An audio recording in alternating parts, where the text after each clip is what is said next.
which could also mean the roster gets a little shuffled around and stuff. So I mean, it could be real interesting with the Warriors.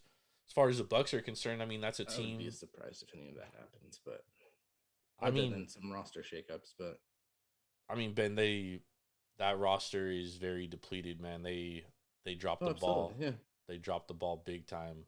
yep.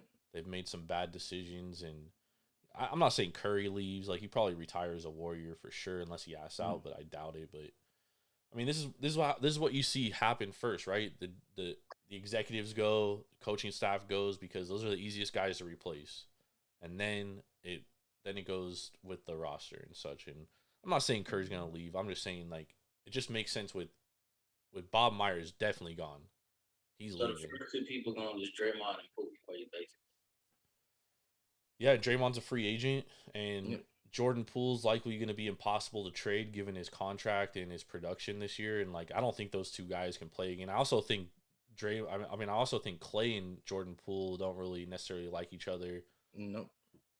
So I mean that talk about a locker room with some issues. Yep. We'll see what Absolutely. happens. We'll see what happens.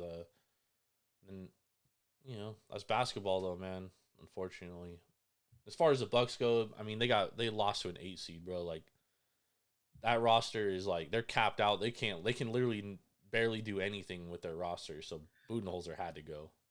That's the only thing they could really do is upgrade at coach or downgrade. They just got to So switch coach. next coach, Nick Nurse. I don't know. I keep hearing some rumblings that there's a coach coaching in the playoffs right now that could be available at the end of the season. Darvin Ham. Nah, I'm just playing. they just got him. And the only two people I can really think of is Doc Rivers if the Sixers didn't make it, and I don't know why anybody would hire Doc if the Sixers didn't win a championship, right? Because that dude hasn't done anything since 2008. All he's done is underachieved, and possibly Steve Kerr. Because like my thought process is Nick Nurse has been available for what, a month. So if they were gonna hire Nick Nurse, if they didn't have their eyes on somebody else, they would have already hired Nick Nurse. So I think something's gonna go down. I don't know. We'll see. NHL playoffs cracking. Florida Panthers can go for the sweep tomorrow. Vegas up 2-1 on Edmonton. They have game 4 tomorrow. Edmonton looking to even out the series. Kraken lose tonight. Well, they haven't lost officially yet, have they? Or is it over? It's over 6-1. Yeah. 6-3. Sorry, 6-3. Yeah. Yeah. So Go ahead, Ben. I gotta say, talking NHL, how much of a douchebag is Evander Kane? Oh God, you talked about him on Sunday. Well, yeah, I know. Did you see what happened last game? No, what happened last game? Where he ran at I don't remember who it was.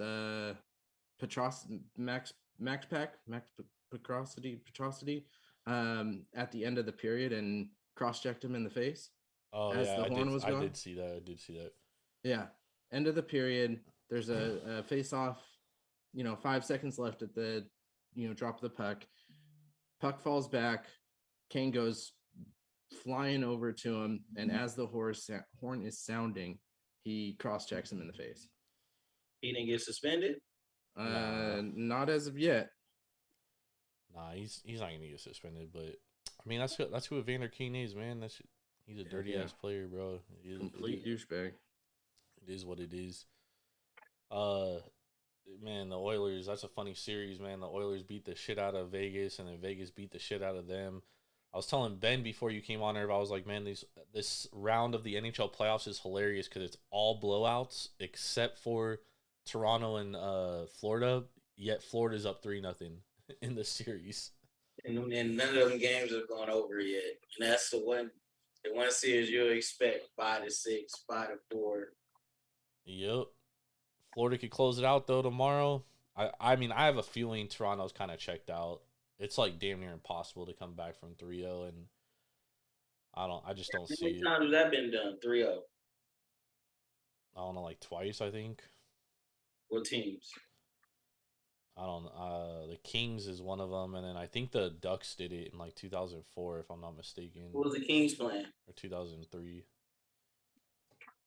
I don't remember. We've blocked that out of our memories, bro. Some team that wears teal, right? Oh God. My condolences to my boys, man. I felt for y'all, Nova Dart and San Jose, man. Yeah, that shit wasn't rigged at all. Yeah, no, not at all. I told y'all to stop going in overtime, bro. Just start taking. Didn't even matter, dude. Even if we did have Chicago didn't even have the best odds to get him either. Yeah, They exactly. did. No, Columbus did. Who had the best odds? Columbus and then Columbus, and they Anaheim. picked third. Yeah. No, so Anaheim had the best odds. Not Columbus and then Anaheim. Columbus So had y'all got fourth. Columbus got third. Anaheim second. Chicago first. Yep. And they gonna pair Bedard with. No, Anaheim had the highest percentage. Anaheim finished with 58 points. Columbus had 59. Chicago 59. San Jose 60. But Chicago had the tiebreaker. Exactly. Yep. So Chicago had the third best odds, and they got him. Yep. So who the next big time prospect that's gonna be a Shark? I mean, there's decent. Ransom was telling me that there's draft is actually really good. Yeah, Ransom was telling me that the Sharks can get like a high level player.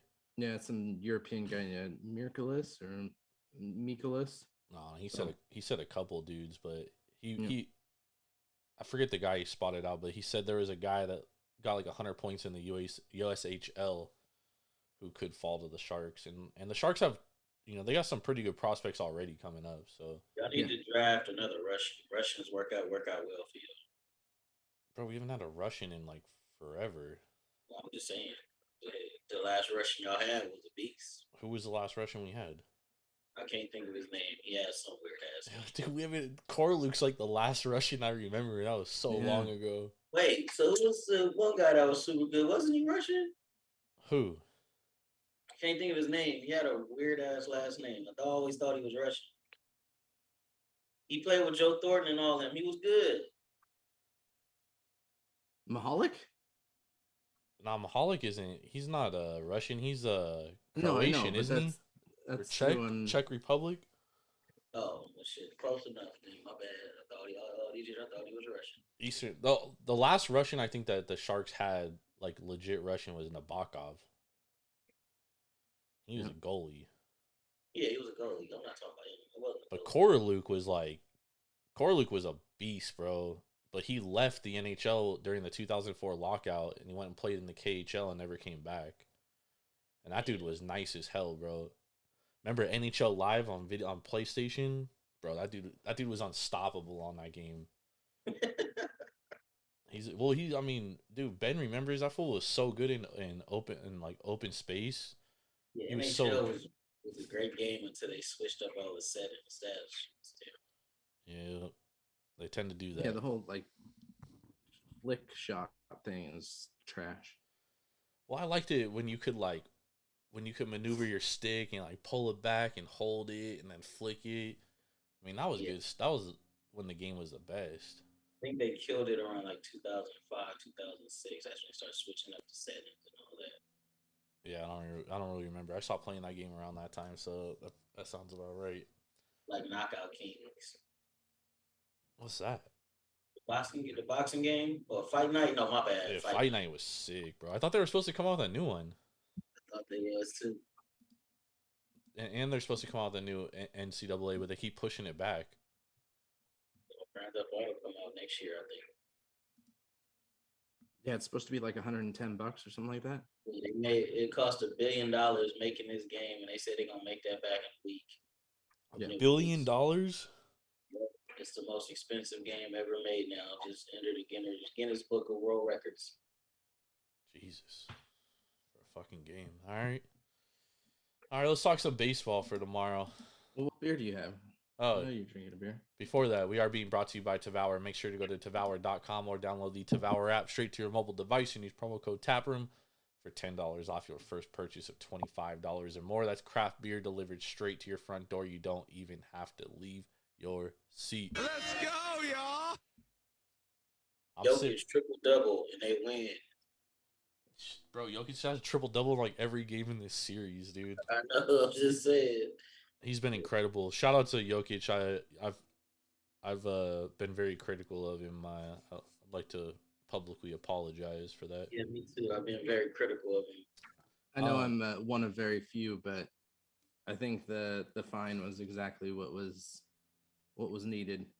Yeah, Suspension, nothing. But well, actually, no way he should have gotten suspended. No, for he a shouldn't playoff have. game. He shouldn't have. And actually, I was reading something that had like the rules of like the NBA bylaws and stuff, right?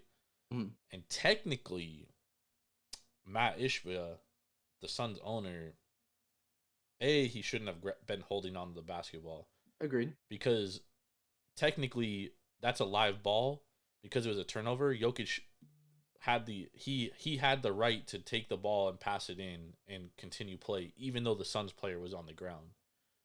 So number one, that's a live ball. He's not supposed to be touching it. Number two, he actually touched Jokic first. That should have been an ejection of the fan. But obviously he's the owner and they're not going to eject the owner. And right? yes, he touched him, but he literally just put his hand on his side. There wasn't any force. There wasn't anything like that. Yeah. Like, well, Jokic shouldn't have hit him, but yeah, it didn't deserve the forearm. All that other stuff went first. Yes, so absolutely, but you gotta fucking keep your cool if you're a professional, ball player and not. They did dap up today though. Oh yeah, I did. He gave him a ball. Yeah, at least he didn't go Nate Jones. Like, remember that one wrestler dude just went crazy and started socking out fans. What the fuck was Jokic's brothers will do that. Don't worry. I don't think y'all remember that. Nah, I always thought all that shit was fake. No, this dude just went haywire. I gotta see y'all the video. That's crazy. We all thought it was fake, but it happened too. All right. Anyways, I'm drinking a Fat Orange Cat Baby Kittens. This is a New England style IPA, 6.5%. Ben, what are you sipping on? Nice. I'm going with a Fort Point, which is out of San Francisco. It's a 4.3% because it's a Radler. So this is the Yuzu KSA Radler. So they usually have a KSA Kolsch. So this is the Kolsch beer with Yuzu, which is a East Asian citrus. That's pretty much a lemon, but they mix juice and beer to make a Radler. So nice. Yep. Sounds pretty tasty.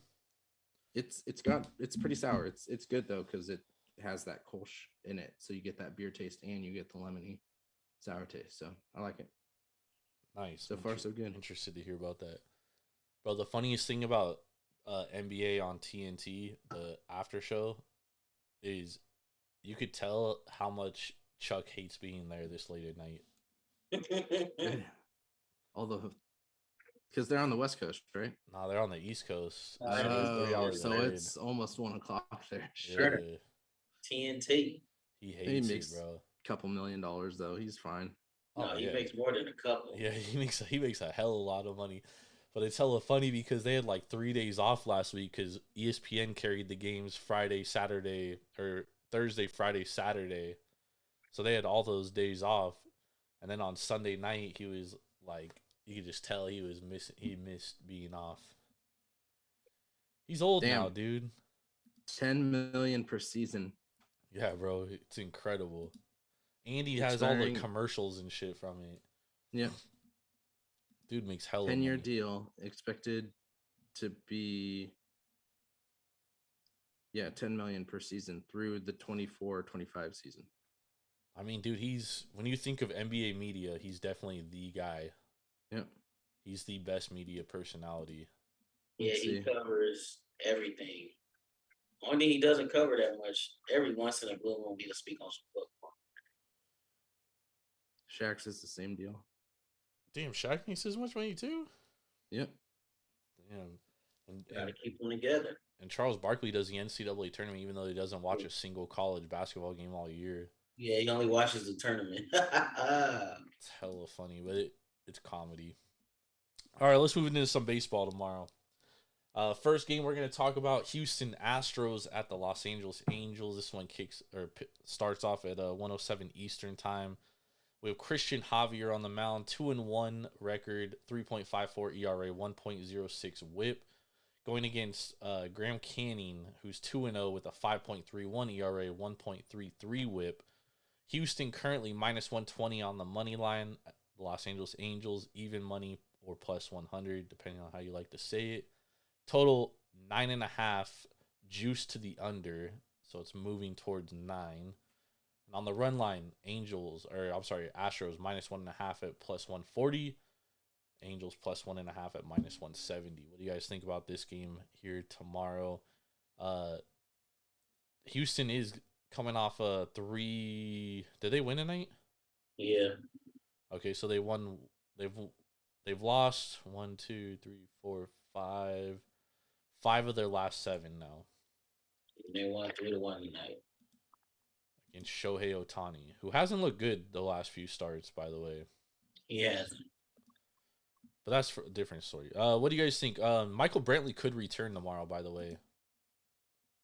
That could help. Irv, what are you thinking on this one? You want me to? I'm probably going to lean the under because both of these offenses are struggling right now.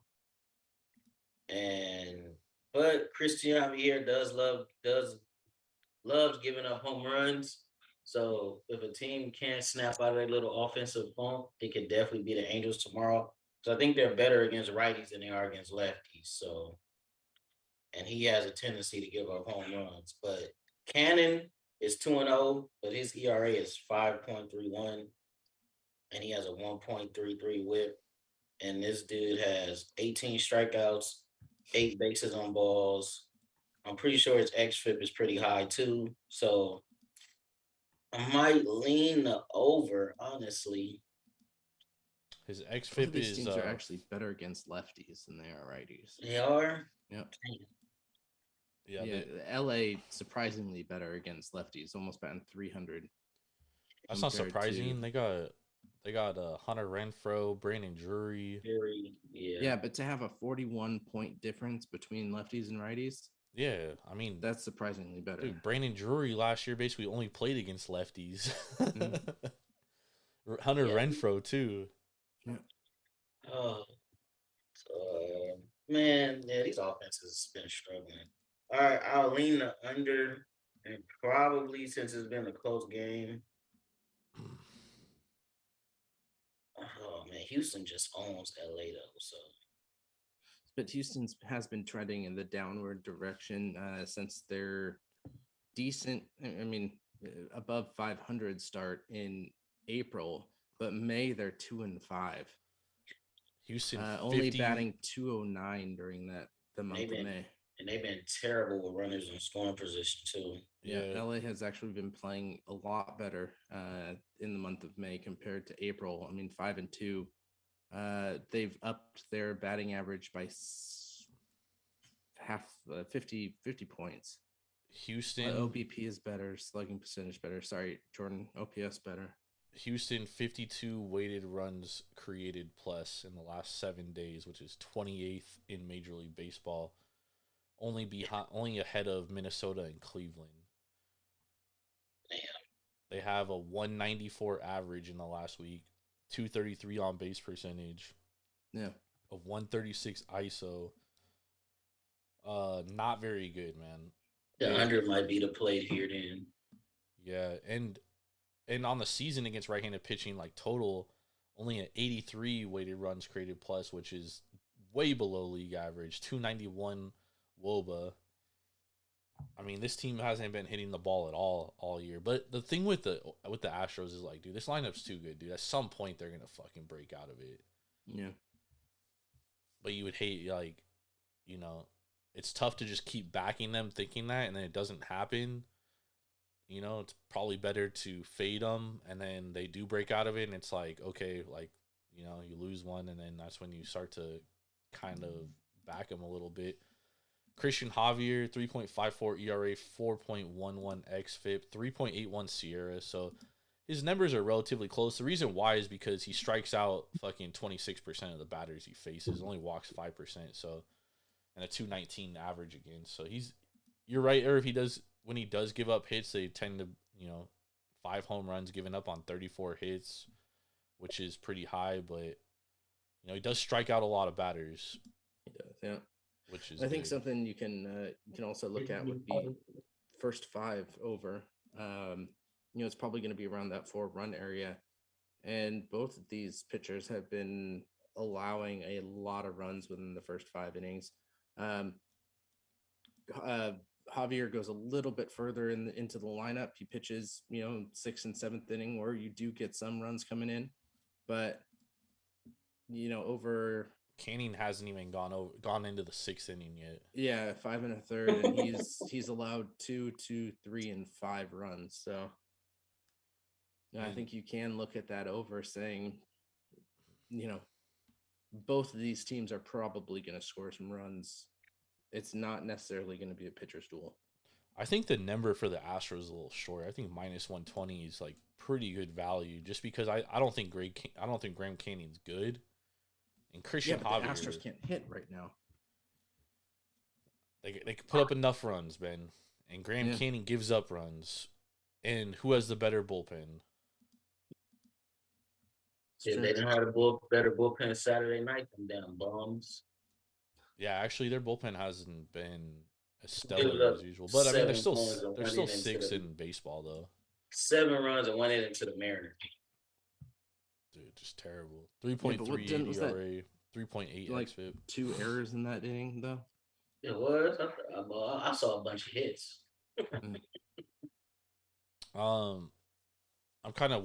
I kind of lean the under too, but at the same time, man, like this could be the game the fucking Astros break out of their funk, dude, and it's a good spot. Graham Canning's not good. What was the final score today? 3-1. 3-1.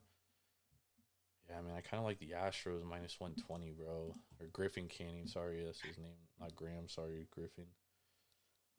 5.31 ERA, 4.46 xFIP, 4.59 Sierra. He doesn't strike out a lot of batters at all. Only a 20% K rate, 9% walk rate, 247 average against. I think I'm going Angels here. I can't do it, dude. I lean Astros. The trends are pointing in the wrong direction to go Astros there. What trends?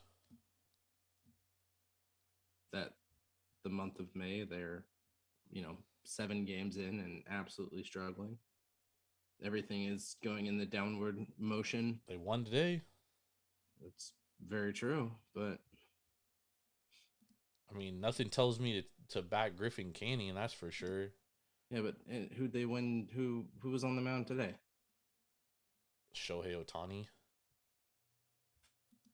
Who's been struggling? Who was on the mound for Astros? Framber Valdez. Yeah. Yeah, he's a dog. Yeah. So was Christian Javier. I mean, Christian Javier threw a fucking no-hitter in the World Series, dude. Anyway, Christian Javier has not been pitching like a dog this year. I mean, he hasn't been pitching bad, though. He's above the league average. Yeah. 3.54 ERA. Look at the 3.81 Sierra.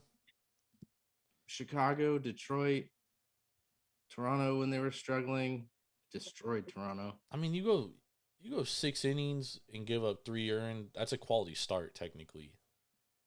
Yeah, that's not bad. That's a game you should win. That's just the offense not giving you anything.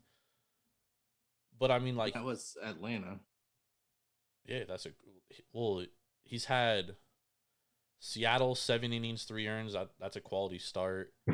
Philly 5.2, 3 earned. He was an out away from a quality start. Atlanta 6 innings, 1 earned. That's a quality start. Toronto 5 innings, 1 earned. It's a good start, but it's not considered a quality start. Pittsburgh is really his worst start, and that was a month ago. He's been much better since then. And you look at he's 1, 2, 3. He's had 3 quality starts of his 5. No, of his 7. 1, 2, 3 out of 7. But dude, he strikes out a lot of batters, dude, and really, you take away that Pittsburgh start, and you're talking about a guy that has like almost a 2 xFIP. Like that start just like that start has totally skewed his numbers. I mean, yeah, he gave up 4 runs in 6 innings. Yeah, I mean, he gave up 3 and 5 against Chicago. 3 and 5 and 2/3. But if you look at the Philly. xFIP for that game, he had a 3.13 xFIP because all those runs, they came on balls that were in play that technically should have been fielded. That's what expected fielding independent is about.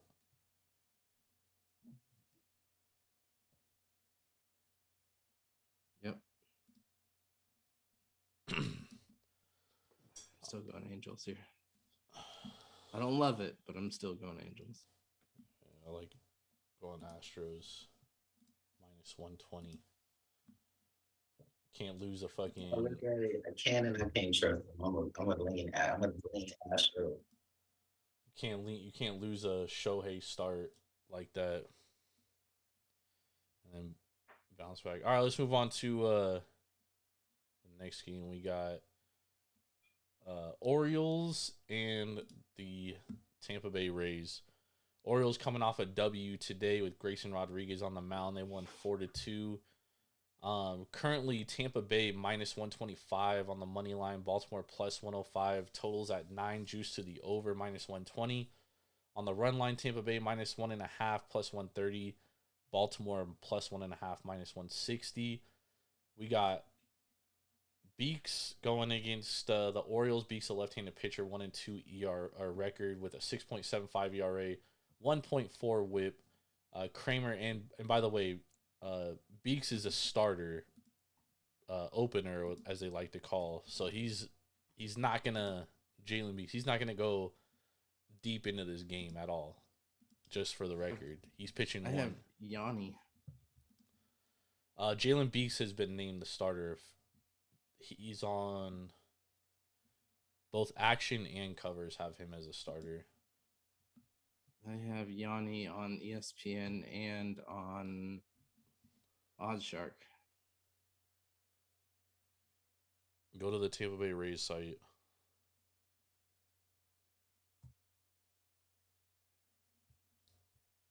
And go to schedule upcoming pitchers. What does it say? Yeah, because ESPN got Beeks versus Dean Kramer. Yeah, Tampa Bay's website has Beeks versus Kramer, their own website. So it's definitely Beeks. Jalen Beeks. Oh, well, there we go. That's what I get for looking at things early today. It's all good. Yeah, I mean, dude, I told you guys, dude, that Jeff Springs injury is going to haunt Tampa, dude, because now everything's all out of whack and they're shuffling openers and whatnot. And, bro, part of the reason why I like the Orioles today was because the Tampa Bay's bullpen is so taxed from the last week, dude. Now this is their second game in 5 days that they're going to have a bullpen game. Yep. Yeah. I mean, if you look at the usage of their bullpen, I mean, it's insane right now, dude. Like, I don't even know how they're going to get through a bullpen game tomorrow. Bet that over.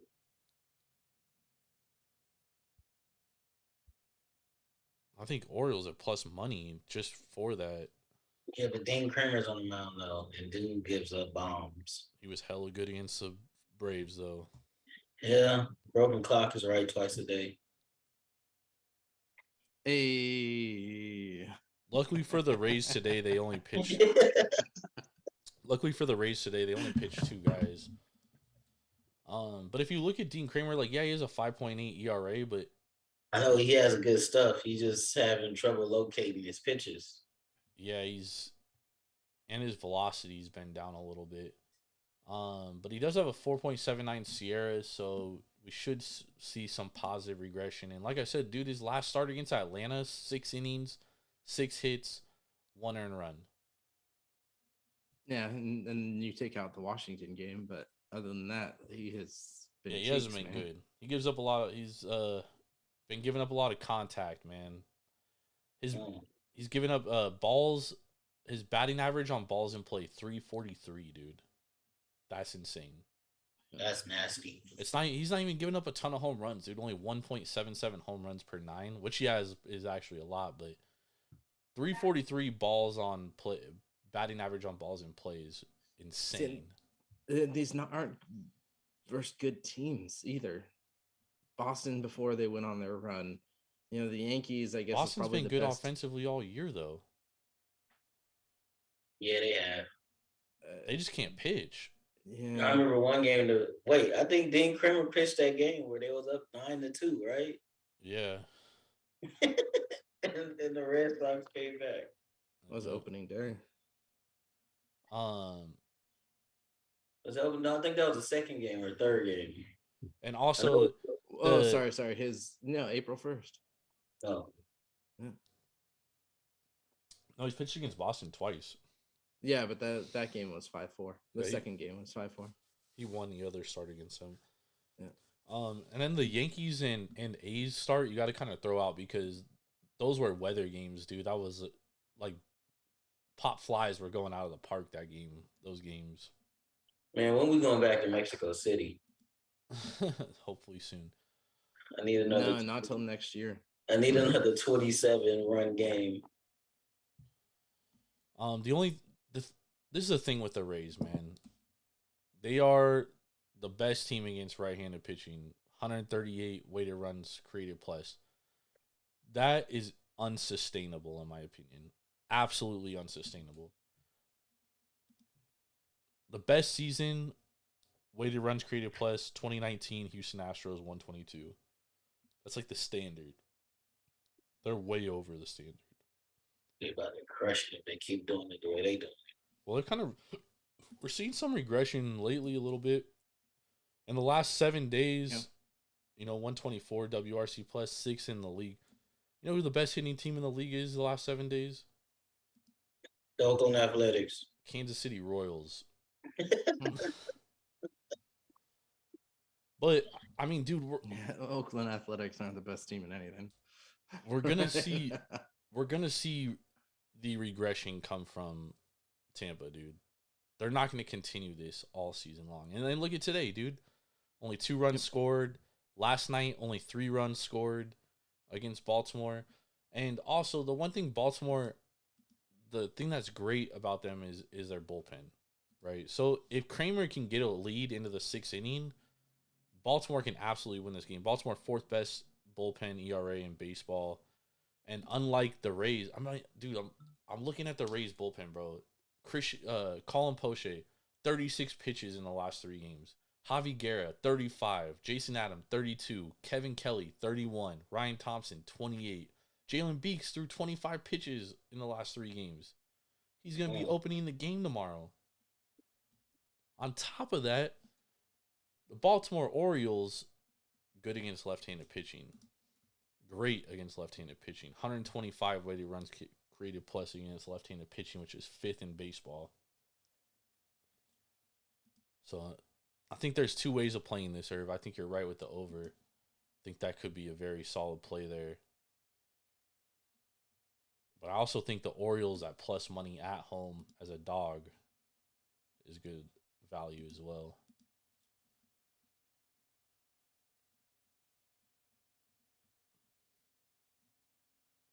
I wouldn't argue against that, but I love that over.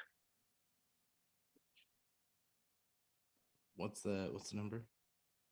9. 9.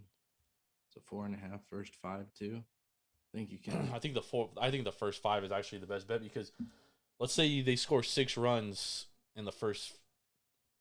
I mean, let's say they score 4.5 runs in the first 5, dude. There might not be many runs scored once the bullpens come in because both bullpens are good. And Beaks is cheeks, so. Yep. There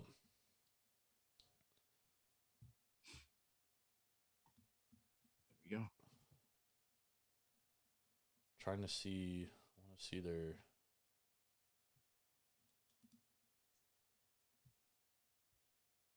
Over is 4-0 in Kramer's last 4 starts, where the total is 7 to 8.5. Orioles are 7-0 in their last 7 after allowing 2 runs or less in the previous game. And there's some meaningless trends too that don't mean shit. Yeah, man, I kind of first 5 over 4.5 or Orioles money line. First 5 over in this game actually might be like 5.5. Yeah, is there going to be an adjustment too with Beaks being the pitcher instead of Well, I'm seeing this as a line right now. Yeah, okay. I don't see there's no whatchamacallit, there's no head-to-head line right now. I mean, not head-to-head, Okay. first 5 line right now. Yeah, because Chineros was, I mean, he only had 3 starts, but he was pitching at a 1.86 ERA. Yeah, that's nice. I don't know why versus Toronto on the 6th. Oh, no, he's only had 1 start this year. That's why. His previous 2 starts were 2022 and 2020. Jesus. Damn. Yeah, but he went 5 1/3, 3 earned runs, but For who? I think it's gonna be a slugfest, honestly. Yeah. Maybe. I mean, the Orioles kind of broke out of their little slump today. They've been in a little slump. Alley creamed one, so he probably gonna go on the tear. Yeah, they've really struggled with runners in position the last few games. So, hopefully they bust out of it, and they hit, like I said, they crushed lefties pretty well, man. They hit Fried really hard against when they played Atlanta, so that's a good sign. So we'll see what happens. All right, let's move on to our next game. We got a division matchup between the Cardinals and the Cubs. The Cardinals are sending Jordan Montgomery to the mound. He's 2-4 on the year with a 3.29 ERA, 1.22 WHIP. The Cubs will be sending Justin Steele to the mound. Battle of the lefties here. Justin Steele 5-0 on the year, 1.45 ERA, 0.95 WHIP. Currently, the Cubs -115, St. Louis Cardinals -105. The total 7.5 on the run line. Cardinals +1.5, -210. Cubs -1.5, +175. What do we think about this one? I think this is going to be our pitching duel of the day. Probably. Steele is pitching out of his mind, and Montgomery is definitely the best pitcher for St. Louis. Which isn't saying much. Yeah, absolutely. But both the Cubs and the Cardinals do hit lefties better than righties, just a little bit. But both offenses are yikes. Well, the Cubs offense hasn't been that good the last week. Yeah, 25th in weighted runs created plus. Cubs offense hasn't been great the whole year. Well, they had a period where they were like fucking tearing the leather off the ball, but they've really fucking fallen back to earth the last week or so. Couple weeks. Yeah, it started with the Dodgers and Julio Urias, so but I mean they've really fallen back to earth.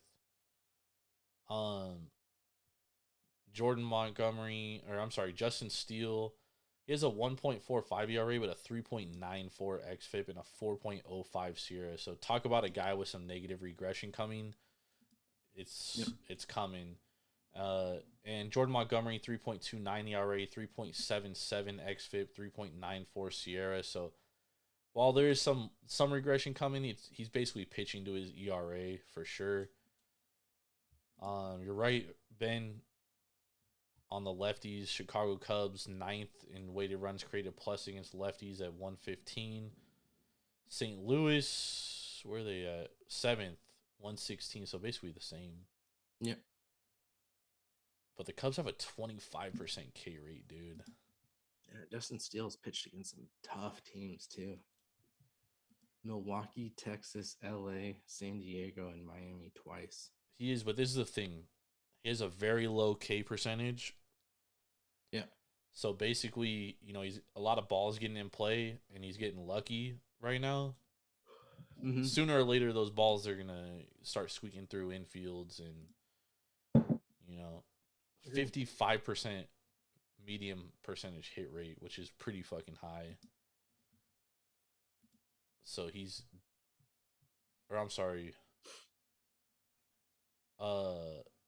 7.48 K per nine. So he does have a 58% medium hit rate, dude. So he is getting some balls touched up. It's just going to the right spot. So hey, we like getting balls touched up. Sorry, I had to pull the 12-year-old. 21% K percentage, 197 average. Good thing is he doesn't really walk guys. He doesn't walk a ton of batters. So that means he keeps traffic along the bases. The under could be in play, but that all depends if the ball's blowing out irregularly. If the ball's blowing out, smash that over. Because a pop-up is a home run. Well, let's see what the weather says right now. 7.5 tells me that the weather is not blowing out. Okay. 7.5 is low. I know. I don't like taking it says the weather's blowing in tomorrow. Unless it's 2 certified aces on the mound, I'll never bet a under 7.5. Like tonight, the under 7.5 and the Angels and Astros was a good bet. Yeah, but then you also have to factor in the bullpens as well. Chicago doesn't have the greatest bullpen, and St. Louis definitely doesn't have the greatest bullpen. So I kind of like I kind of like the Cardinals, man. I'm not gonna lie. This game is a stay away from me. I'm not betting this game. But if I had to lean, I'll go with the hotter pitcher. That would be Steele. Mm-hmm. Cardinals going for the sweep too.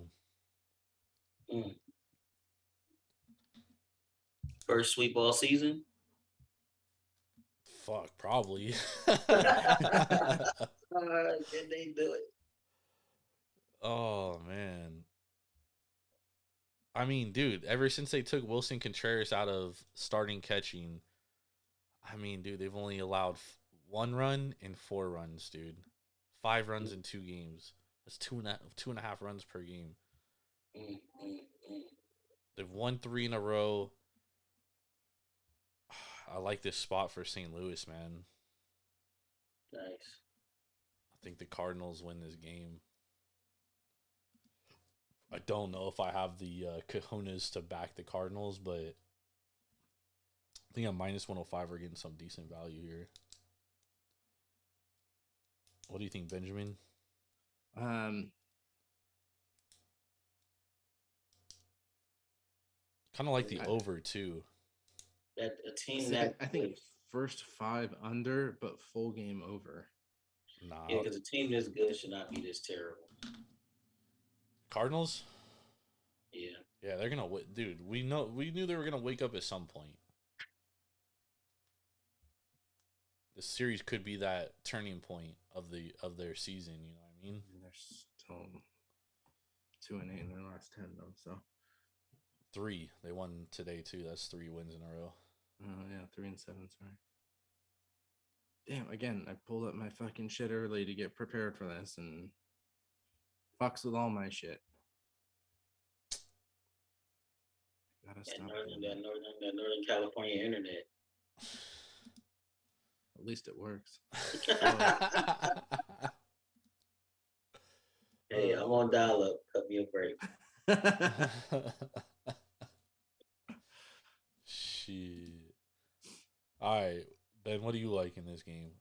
I think I'm gonna go with the first 5 under, full game over. Kind of like first 5 over, but I don't love it. Yeah, you got the 2 aces on the hill. Yeah, but both of them, they're both going against teams that hit lefties well. Both of them, I mean, especially Steele, definitely some negative regression coming. Yeah, but is it gonna come against St. Louis?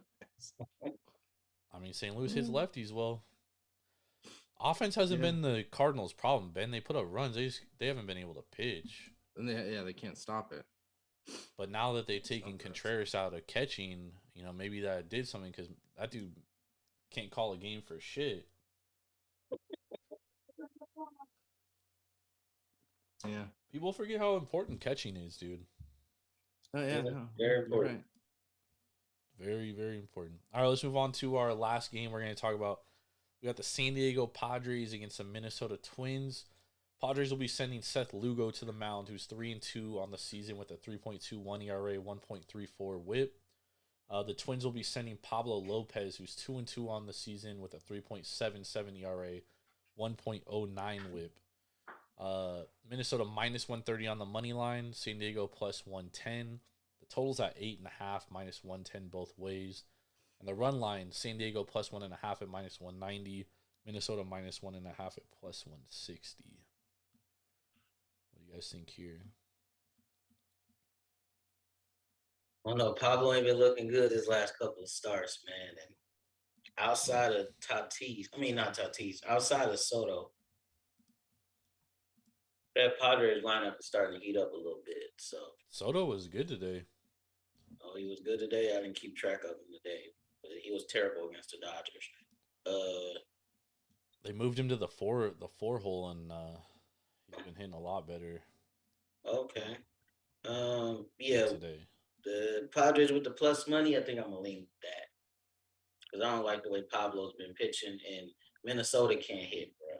If it's not home runs, Yep. if it's not home runs, this team is horrible. I mean, they're terrible when runners in score position. I watched one game. They had the bases loaded, no outs, didn't get a run. Then the next inning, they had first and third, no outs. The dude grounds to the third baseman. The dude on third base tries to go home. He gets thrown out. And then the next batter grounds into a double play. So, yeah, the Twins, if they're not hitting home runs, man, this lineup is terrible. Yeah, but San Diego is not hitting righties. Yeah. Even close to good.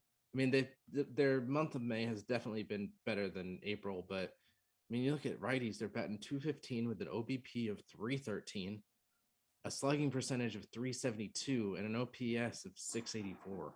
Yeah, but they only got to score 3 runs and they'll beat the Twins 3-0 or 3-1. I mean, Pablo Lopez coming off a good start, 7 innings, 2 earned. He has a 3.77 ERA with a 3.36 xFIP and a 3.18 Sierra. So his numbers don't do his ERA justice, basically. Seth Lugo, on the other hand, 3.28 ERA, 3.21 ERA, 3.76 xFIP, 3.92 Sierra. So he's doing pretty well. And yeah, the Twins, I mean, dude, they can't hit, bro. They really do suck. Against righties on the season, 96 WRC plus, 308 WOBA. But in the last 7 days, dude, Minnesota is 50 weighted runs created plus, dude. Only hitting 141 with a 242 WOBA. In the month of May.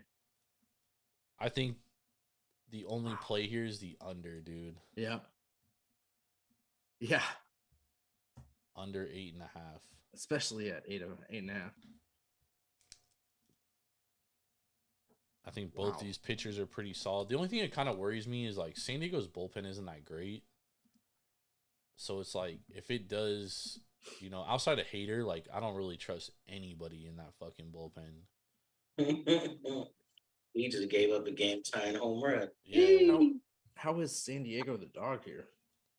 Well, they're the dog because A, the Twins are at home, and B, Pablo Lopez is he's a better pitcher than Seth Lugo. Okay.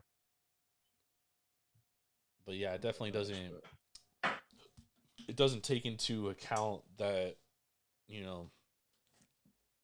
Minnesota hasn't been able to hit the ball for shit. Yeah.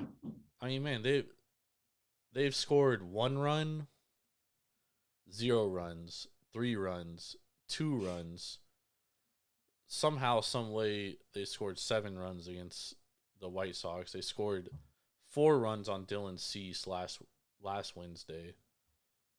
2 runs, 8 runs, 2 runs, 8 runs. Yeah, and those 8 runs were from Kansas City.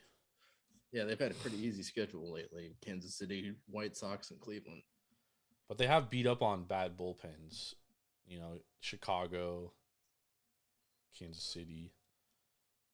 And another team that has a bad bullpen is the Padres. I wouldn't say bad bullpen, but not good bullpen. So first 5 under? Yeah, I think it's a pretty safe bet. First 5 under.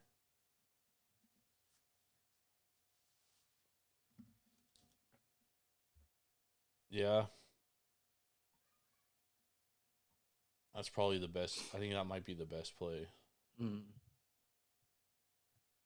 Minnesota 3.58 ERA, bullpen ERA. San Diego 3.98 with a 4.39 xFIP. It's not good. But the Twins haven't been able to hit a fucking beach ball in the last week, so. Yep. But I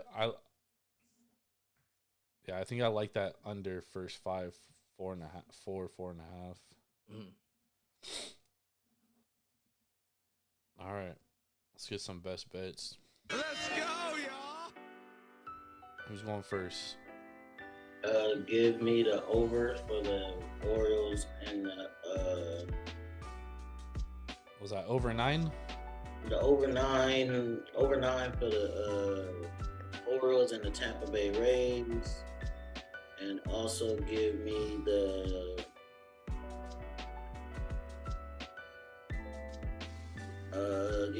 under. And I'm gonna go out on a limb. Give me the Padres money line. All right. Plus 10. What was it? Plus 110. Yeah. Ben. First bet, I'm gonna go Rays versus the O's. I'm gonna go first 5 over 4.5. Because Beeks is cheeks and Kramer is a shamer. It's probably gonna be like that. That over is probably gonna be like 5, 5.5 though. First 5. I'll go up to 5. All right. Might hit the over in the first inning. Yeah, could definitely. And then we're gonna go Florida Panthers minus 105 for the sweep. All right. No, plus 105. Oh, I see it as minus 105. Tampa Bay, Toronto minus 115. Minus 120. All right. They're still the dog, but I'm gonna go.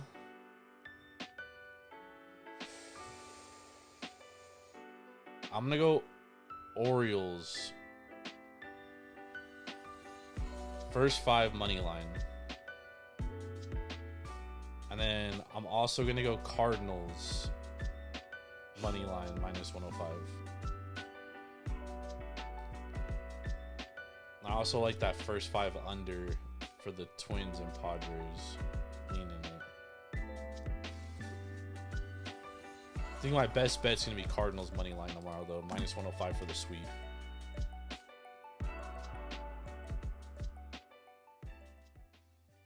nice. Kind of also like Astros, but staying away from that one. All right. Thank you, everybody, for joining us. Make sure to follow or tap in on Friday. Oliverian Kid on. We also have a special guest coming on the show. We'll be talking Major League Baseball for Saturday's slate. Also, make sure to follow us on Instagram at Taproom Sports Podcast. Follow Irvin on Twitter at Swervin Irvin TSP. Follow myself at Jordan Rules TSP. Also, we'll be back on Sunday, recapping the week, looking ahead to the next week. Got a lot of playoffs to talk about. We might be wrapping up some series in both the we'll definitely be wrapping up series in the NBA. Definitely wrapping up a couple series in NHL. So you definitely want to tap in with that. Thank you, everybody, for joining us. We really appreciate y'all. Tell a friend. Let's get this money. Let's go. Y'all have a beautiful Wednesday. Peace. Let's go Las Vegas A's. Yeah, buddy.